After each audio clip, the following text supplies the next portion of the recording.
Las señales del mercado, la trastienda del poder, los personajes claves del mundo empresarial y, ¿por qué no?, innovación, startups y tiempo libre. Por la 100.1, un espacio para conversar e informarse. Una presentación de Empresas por Chile. Esto es DF en Infinita. Hoy día junto a nosotros, después de un tiempo, el subeditor de F+, Mateo Navas. ¿Cómo estás, Mateo? Buenas tardes. Hola, Mateo. ¿Cómo están? Excelente estoy yo. Qué bueno. Los extrañaba. Sí, pues. Y nosotros a ti. Nosotros a ti, porque además siempre vemos el fin de semana. Yo por lo menos soy fanático del cómo cuido mis lucas. Yo también. Y debo decir que si bien los consejos son muy buenos, a mí no me está funcionando. Pero probablemente tiene que ver con... No es problema del consejo mismo. Tiene que ver con la persona. Pero hoy día vamos a hablar de cómo otros están cuidando sus lucas, ¿no? Entendiendo que sus carreras son bastante más cortas. No como la tuya, que recién comienza, Exacto, pequeño. Soy una joven promesa de hace como 10 años. Que a los 40 muchos de ellos ya no están en actividad. Sí, por supuesto, estamos hablando de los futbolistas y en específico de nuestra queridísima generación dorada, que hay algunos que ya han dejado la actividad, pero otros, bueno, próximos y tienen que empezar a mirar qué se hace. ¿A qué se van a dedicar? Sobre todo porque al Mundial no van a ir. No van a ir. No, ninguno de nosotros. No, ni siquiera mirar. Sí, y además una generación que ganó mucho dinero. Sí. O sea, a diferencia de las generaciones anteriores, obviamente, que no fueron tan exitosas en el viejo continente, en Europa, y la actual también.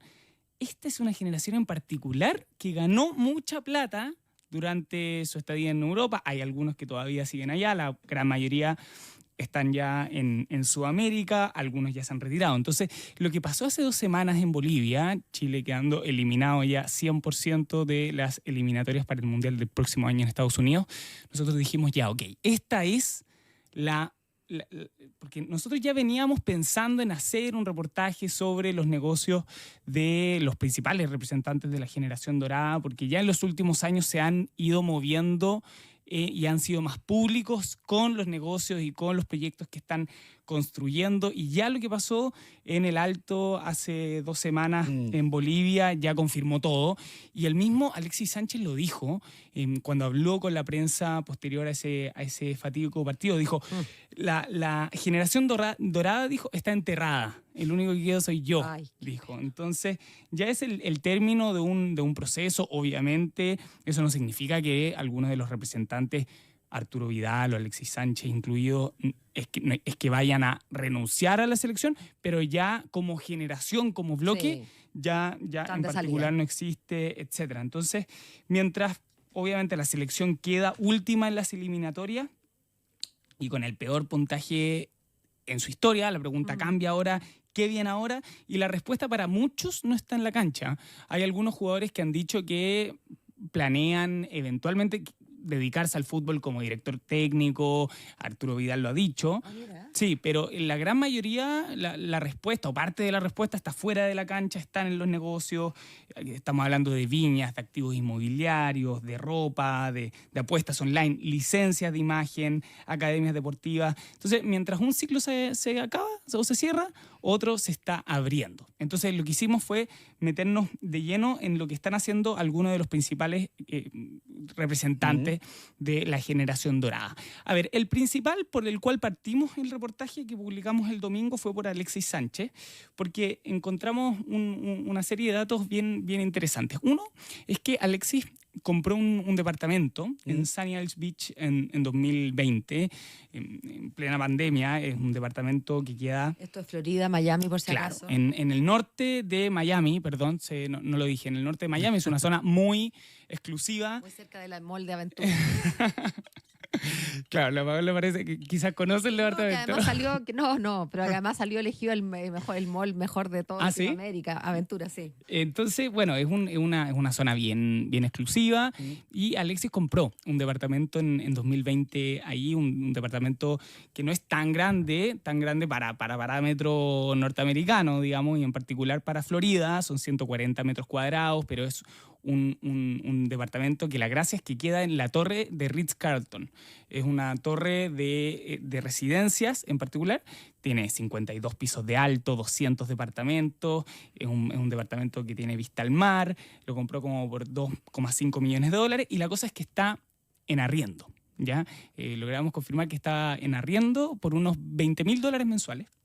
Y bueno, es una fuente de ingreso importante. Se supone que el jugador la compró justamente por temas de renta, porque él no vivía y no vive en Miami, pero sí Miami es un foco inmobiliario importante, digamos, que de hecho hace 5 años no tenía el boom que tiene ahora. O sea, en pandemia muchas personas se fueron a Florida, en Estados Unidos, porque había mejor tratamiento de impuestos, etcétera, un mejor clima, etcétera. Entonces, era un buen negocio. Pero lo que pasa es que, bueno, esta sociedad, hay una sociedad de Alexis Sánchez que es la dueña del activo, que se llama Seven Gray LLC. Esa es la sociedad que es dueña del departamento. Pero lo que pasa es que el departamento queda en un edificio, que es de Ritz, que está en una zona en que hubo una investigación de la Universidad de Miami que han sufrido hundimientos, son hundimientos de pulgadas, pero entre 2016 y 2023 más o menos. ¿Te acuerdas? Espérate, ¿cuándo fue que en Miami en se cayó? 2021. Eso fue. Claro, que fue colapsó. Que colapsó un edificio que era la Torre Surfside, que fue en 2021, murieron personas, etcétera. Entonces es una preocupación constante en Florida, en Miami, porque son lugares donde la tierra no es muy firme, en particular cerca de la playa. Entonces ese es un negocio que tiene el jugador, y el otro, que es el más público, que nosotros en DF+ lo hemos publicado muchísimo, tiene que ver con su proyecto vitivinícola, que se llama Alma Soul. Es un proyecto que ya viene preparándose muchos años. Los proyectos vitivinícolas requieren mucho tiempo, es un negocio con flujos muy lentos, y ha hecho varias inversiones, no solamente en Chile, sino que también en Italia, en Mendoza, etcétera. Y en Chile compró un fondo en Paine por unos $9 millones en 2021 a la familia Alcalde Peñafiel, una conocidísima familia chilena. Se la compró, y la cosa es que también fue producto, o sea, se generó un conflicto con la corredora que presuntamente se hizo cargo del trato de compraventa, porque la corredora dice, oye, yo participé del proceso, pero al parecer se hizo el trato por fuera de ellos, entonces por eso la corredora los demandó hace un par de años. Nosotros llevamos la historia en DF+ hace ya como 2 años. ¿Y sigue todavía en los tribunales? Lo que pasa es que en abril se dictó la sentencia definitiva en primera instancia, en juzgado civil, le dio la razón parcial a la corredora, y ahora esto se está viendo en la Corte de Apelaciones, recién ahora. Entonces ahí hay otro flanco que está molestando al jugador, pero obviamente su principal negocio siguen siendo, digamos, sus piernas. Sí, sigue súper activo, es el principal jugador. Dicen que va a fichar en Turquía ahora, claro, que siempre mueven harta plata. Sí, o sea, se mantiene en Europa, digamos. Se dice que gana $1,5 millones al año en el Udinese, que fue el equipo por el que partió en Europa y que no ha podido jugar mucho en las últimas temporadas. Entonces, ese es lo que está haciendo nuestro niño maravilla en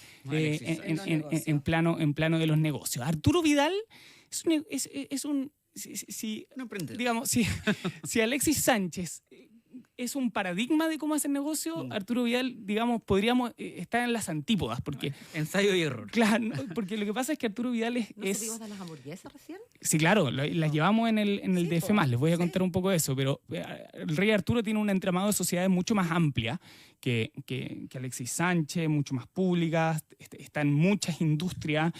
En febrero constituyó una sociedad de inversiones que se llama King 23 SPA, que es dueña de otra sociedad que acaban de constituir en mayo, que se llama King 23 Clothes SPA. Entonces, al parecer se va a meter en el rubro del vestuario, que puso ahí a un amigo a administrar ese negocio. Y mientras eso va andando, mientras eso se va construyendo, el Rey Arturo está prestando su imagen para muchas cosas. Y una de ellas es el tema de las hamburguesas, que decía la Pau. Claro. Nosotros en DF+ publicamos que hay una gestora de inversiones que se llama Galgo Capital, que fue fundada por ex ejecutivos de uno de los family offices más conocidos, o sea, de los Von Appen, de los Giaconi, de los Solari Donaggio. Ellos se juntaron, formaron esta gestora de inversiones como un private equity que creó este nuevo negocio de hamburguesas. Se asociaron con el Rey Arturo. Entonces el Rey Arturo tiene una participación más chica. Es socio, sí, Yeah. es socio. Y se llama Sin Miedo Burgers. Y bueno, es un negocio de hamburguesas que funciona como delivery y al parecer el proyecto es bien ambicioso. Él participó del branding, etcétera, etcétera, etcétera. Pero lo más interesante del Rey Arturo es que, claro, ha tenido muchos negocios, los ha cerrado. El negocio, digamos, más público de él es la hípica, que está tratando de salirse un poco, porque se supone que, bueno, la hípica es un negocio, en particular los aras y todo, que requieren mucha inversión y es bien riesgoso. Y también como Alexis, y esto es un fenómeno que vimos en muchos futbolistas reporteando, también tiene un vino, pero no es un vino directo, sino que se asocian con una viña para prestar su nombre. A diferencia de Alexis Sánchez, que está con terrenos, con enólogo, etcétera. O sea, es distinto, pero la gracia es que no es solamente Arturo Vidal, sino que también está Alexis Sánchez y Marcelo Díaz. También tiene un vino, digamos, a su nombre. O sea, son varios. Les gusta harto el vino a la generación dorada. Les gusta bastante el vino. Bueno, Alexis ha dicho que él aprendió a tomar vino en Europa y aprovechó, obviamente, que Chile es un país vitivinícola. La gracia es que todos estos jugadores, uno de los activos más grandes, después vamos a hablar un poco más de eso, pero es su imagen, ¿no? Y se ha dicho mucho que, bueno, Arturo Vidal, en su minuto más amplio de fama, cuando jugaba, bueno, en Alemania, cuando jugaba en Italia, después en España, cuando ganamos la Copa América en 2015, 2016, tenía contratos millonarios, trabajó con Gatorade, trabajó con Entel, con Falabella. Ahora sigue trabajando, pero con marcas, digamos, más me dieron un concepto de segunda línea. ¿Ya? De segunda línea, está apostando más al volumen, pero es una fuente de ingreso y también está jugando, obviamente, en Chile, en Colo-Colo. Claudio Bravo ya está retirado. Sí, entonces ya tiene el único que está ya retirado. El principal representante de la generación dorada que ya está retirado, el ex capitán de La Roja, él también súper bajo perfil, pero acaba de también armar un nuevo negocio que se llama Parrot, que es un negocio que tiene con su señora y con un matrimonio de españoles. Es un negocio de anteojos y que la gracia también es que puede ampliarse a perfumes, a vestuario, etcétera, y eso lo tiene bien ocupado últimamente. Y la gracia es que también se supone, los rumores dicen que estaría trabajando en un vino. Y además... Oye, pero ya cortela. Y también tiene un centro deportivo bien grande en Buin. Él es de Buin, su comuna natal. Y también que tiene un gimnasio, que tiene clínicas, etcétera. Los otros jugadores, los otros representantes de la generación dorada, bueno, tiene estos tres pilares, ¿no? Y los otros son, o sea, obviamente Charles Arangui, Eduardo Vargas, Gary Medel también son los principales. La gran mayoría de ellos han hecho negocios, entre comillas, más simples que tienen que ver con el mercado inmobiliario. Claro. ¿Ya? Y uno de ellos, por ejemplo, Eduardo Vargas, acaba de salir de un conflicto en la Suprema por unas canchas que tenían Renca. Aparte, me reí mucho, como que había un factor común en el reportaje que era que todos están enfrentando litigios por una razón u otra. O sea, el vino y los litigios. El vino y los litigios, eso me dio mucha risa cuando lo escribimos, pero efectivamente es un conflicto con la Suprema. Todos ellos se están enfocando más que nada en activos inmobiliarios, que son activos que compraron desde muy jóvenes y que es un buen consejo. Si es que uno lo hace bien, puede después vivir de la renta. Pues, claro. Están las contribuciones, eso sí. Sí, pero ahora se van a acabar. Están todos de acuerdo en que se van a acabar. Están todos prometiendo. Pero está el tema de lo que les comentaba antes, lo de la imagen, porque... Obviamente lo que tienen estos jugadores, lo más valioso son, digamos, su talento deportivo, pero obviamente también está el tema de la imagen. La semana pasada, reporteando esto, hablé con Enrique González, que trabajó mucho tiempo con Fernando Felicevich, que justamente hoy se enfoca en representar imágenes de deportistas, no de futbolistas, sino que de deportistas, pero sí le tocó trabajar con Alexis, con Vidal, con Gary Medel, conoce muy bien ese mundo. Y me dice que obviamente el tema de la publicidad sigue siendo una fuente de ingresos muy importante para estos jugadores, pero que los números ya no son lo mismo. Y producto de que no son lo mismo es porque La Roja ha dejado de ganar. Sí, pues. Y él me decía que las marcas lo que buscan es asociarse al éxito, Al éxito, a lo claro. aspiracional. Entonces, si es que no están ganando, obviamente también los deals van a ir bajando. Más modestos. Claro, pero mientras eso ocurre y se van a ir retirando paulatinamente, pero ya tienen los negocios que fueron amasando, que fueron preparando, que fueron gestionando y que fueron responsables, bueno, van a ser bien felices en su retiro, en su jubilación Tienen una temprana. jubilación asegurada temprana y Así que tranquila. eso. Sí, pero no todo es, o sea, no todo es seguro. Si uno ve a No, Ronaldinho, Sí, por po. ejemplo, Hay Ronaldinho muchos que fue han alguien dilapidado que... la fortuna después. Exactamente. Ser conservador. Pero somos chilenos, pues tenemos una energía. Sí, y una somos resiliencia ordenados, importante. somos Sí, ordenados. obvio. Mateo Navas, su editor de F+, muchas gracias por habernos acompañado. Hasta la próxima. Que les vaya bien, chao. Chao, 7:26. Esto fue DF en Infinita, un espacio para conversar e informarse por la 100.1.